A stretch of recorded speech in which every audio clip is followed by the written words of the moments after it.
ശ്രീജ. മിഥുൻ, ഇതോടൊപ്പം മറ്റൊരു പ്രധാനപ്പെട്ട കാര്യം ഈ ഇന്ത്യ പാക് അതിർത്തി സംഘർഷവുമായി ബന്ധപ്പെട്ടുള്ള അമേരിക്കൻ പ്രസിഡന്റിന്റെ ഇടപെടലുകളാണ്. ഇന്നലെ സൗദിയിൽ വീണ്ടും ട്രംപ് പറയുകയാണ് കശ്മീർ വിഷയത്തിൽ തന്റെ ഭാഗത്തു നിന്ന് ഇടപെടൽ ഉണ്ടായി എന്ന് മാത്രമല്ല, അതിന് ശക്തമായ രീതിയിൽ അല്ലെങ്കിൽ വിജയകരമായ രീതിയിൽ ഇടപെടൽ നടത്തിയ JD വാൻസിനെയും മാർക്കോ റൂബിയോയും ഒക്കെ പൊതുവേദിയിൽ വെച്ച് അഭിനന്ദിക്കുന്നു.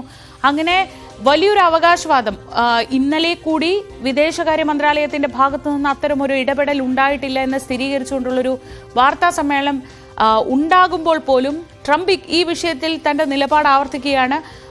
ഒരു പക്ഷേ ഈ വിഷയം സൗദിയിൽ വെച്ച് അറബ് രാജ്യങ്ങൾക്ക് മുൻപിൽ അങ്ങനെ ഒരു അവകാശവാദം പരസ്യമായി നടത്തുന്നത് മറ്റൊരു തരത്തിൽ ഇന്ത്യയെ സംബന്ധിച്ച് അത് ശ്രദ്ധേയമായ ഒരു സമ്മർദ്ദ തന്ത്രമായി കൂടി വേണ്ടേ കാണാൻ. 2019 പരസ്യമായി തന്നെ ഇന്ത്യ പ്രതികരിച്ചതാണ്, ഇക്കാര്യത്തിൽ ഇടപെടേണ്ട എന്ന് പറഞ്ഞതാണ്.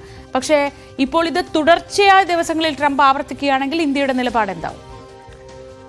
ശ്രീജ, അതുതന്നെയാണ് പ്രധാനമായും പ്രതിപക്ഷം മുന്നോട്ട് വെക്കുന്ന പ്രധാനപ്പെട്ട കാര്യം. അതായത് പ്രധാനമന്ത്രി എന്തുകൊണ്ട് ഈ വിഷയത്തിൽ സംസാരിക്കുന്നില്ല, അല്ലെങ്കിൽ ഒരു പ്രതികരണം നടത്തുന്നില്ല, അതിലൊരു വിശദീകരണം നടത്തുന്നില്ല എന്നുള്ളതാണ് പ്രതിപക്ഷത്തിന്റെ പ്രധാനപ്പെട്ട ആരോപണം. കാരണം പ്രധാനമന്ത്രി രാജ്യത്തെ അഭിസംബോധന ചെയ്യുന്നതിന് മണിക്കൂറുകൾക്ക് മുമ്പാണ് ഇത്തരത്തിലൊരു അവകാശവാദം പ്രസിഡന്റ് വീണ്ടും ഉയർത്തുകയും ചെയ്ത്, ഡൊണാൾഡ് ട്രംപ് ഉയർത്തുകയും ചെയ്ത്, അതിനുശേഷം നടത്തിയ രാജ്യത്തെ അഭിസംബോധന ചെയ്ത് പ്രധാനമന്ത്രി സംസാരിച്ചപ്പോൾ ഇതുമായി ബന്ധപ്പെട്ട ഒരു പരാമർശമോ അല്ലെങ്കിൽ ഒരു വാക്കുപോലും പറയാൻ പ്രധാനമന്ത്രി തയ്യാറായില്ല. അത് മൗനം പാലിക്കുകയാണ് ചെയ്തത് എന്നുള്ളൊരു ആരോപണമാണ് പ്രധാനമായും പ്രതിപക്ഷം ഉയർത്തുന്നത്. അതിൽ ഏതെങ്കിലും തരത്തിൽ ഇന്ത്യ പാക്കുമായി ബന്ധപ്പെട്ടുള്ള ഈ സംഘർഷങ്ങൾ അല്ലെങ്കിൽ വെടിനിർത്തൽ ധാരണയിലേക്ക് വരുന്നതിന് ഒരു നിഷ്പക്ഷ ഇടത്തുവെച്ച് ഏതെങ്കിലും തരത്തിൽ ചർച്ച നടന്നിട്ടുണ്ടോ തുടങ്ങി നിരവധി ചോദ്യങ്ങൾ പ്രധാനമായും പ്രതിപക്ഷം മുന്നോട്ട് വെക്കുന്നുണ്ട്.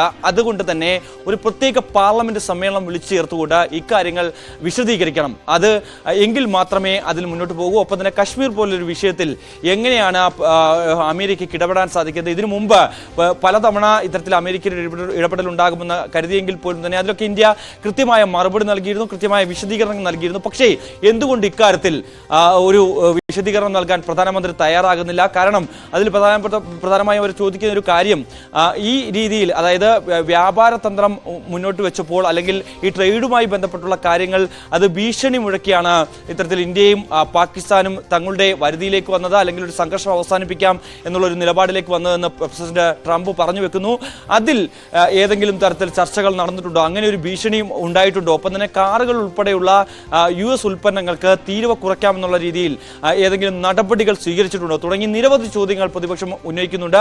അത് ഇന്ത്യയിലെ ജനങ്ങളും ആഗ്രഹിക്കുന്ന ചോദ്യങ്ങളാണ് എന്നാണ് പറയുന്നത്. അതുകൊണ്ട് തന്നെ അതിന് മറുപടി പറയേണ്ടത് പ്രധാനമന്ത്രി തന്നെയാണ്. അങ്ങനെയുള്ള വിവാദങ്ങൾ ഇപ്പോൾ വീണ്ടും ചൂടുപിടിച്ച് ചർച്ചയായി മുന്നോട്ട് പോവുകയും ചെയ്തു. പക്ഷേ ഈ കോൺഗ്രസ് ഇക്കാര്യം മുന്നോട്ട് വെക്കുമ്പോൾ, ഒരു പ്രത്യേക പാർലമെന്റ് സമ്മേളനം വിളിക്കണം എന്നുള്ള ആവശ്യം മുന്നോട്ട് വെക്കുമ്പോൾ ഇന്ത്യ മുന്നണിയിലെ ഘടകകക്ഷികൾക്ക് മറ്റ് അഭിപ്രായമുണ്ട്. ശരത് പവാർ കഴിഞ്ഞ ദിവസം പറഞ്ഞ പ്രധാനപ്പെട്ട കാര്യം, അതായത് ഇത്രത്തോളം സെൻസിറ്റീവ് ആയിട്ടുള്ള രഹസ്യാത്മക സൂക്ഷിക്കേണ്ട വിഷയങ്ങൾ അതൊരു പാർലമെന്റ് സമ്മേളനം വിളിച്ചു ചേർത്ത് വിശദീകരിക്കേണ്ട സാഹചര്യമല്ല, അത് ആ രീതിയിൽ കണക്കാക്കണം. അത്തരത്തിലൊരു സംഭവമല്ല നടന്നിട്ടുള്ളത്. അതുകൊണ്ട് തന്നെ ഒരു ഓൾ പാർട്ടി മീറ്റിംഗ് വിളിച്ചുകൊണ്ട് അക്കാര്യങ്ങൾ രഹസ്യാത്മകമായ രീതിയിൽ തന്നെ മുന്നോട്ട് കൊണ്ടുപോകണം.